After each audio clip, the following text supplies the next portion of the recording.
Mae'n gwneud synnwyr ein bod yn dysgu ac yn cofio gwybodaeth drwy ei hailadrodd.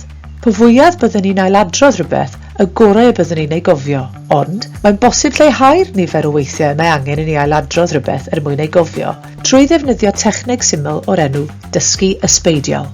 Yn lle cramio, ceisio drefnu sesiynau adolygu ysbeidiol ar bwnc tebyg. Ysbeidiau delfrydol yw 1 diwrnod, 1 wythnos ac yna 1 mis ar ôl dysgu, ond dangoswyd bod unrhyw ysbeidiau yn gwneud gwelliannau sylweddol i ddwy'n i gof yn y dyfodol. I gael y gorau o ddysgu ysbeidiol, dylai ti ei wneud yn weithredol.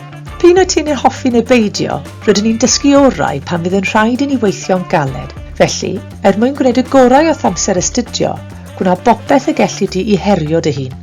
Yn hytrach na defnyddio technegau astudio goddefol, fel darllen nodiadau neu daflenni, ceisio ddod o hyd i ffyrdd o wneud astudio yn weithredol.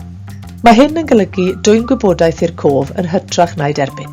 Gysod â brofion i ti dy hun, neu gyfynnaeth darlithwyr am hen bapurau.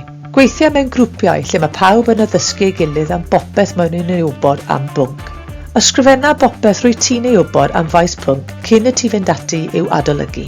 Drwy orfodi dy hun i weithio'n galed i ddwy'n gwybodaeth i'r cof, datrys problemau, neu egluro cysyniadau, bydd hi'n llawer haws i ti ei dwy'n i gof neu datrys problemau tebyg pan fydd yn cyfrif. Hynny yw, yn dy arholiad.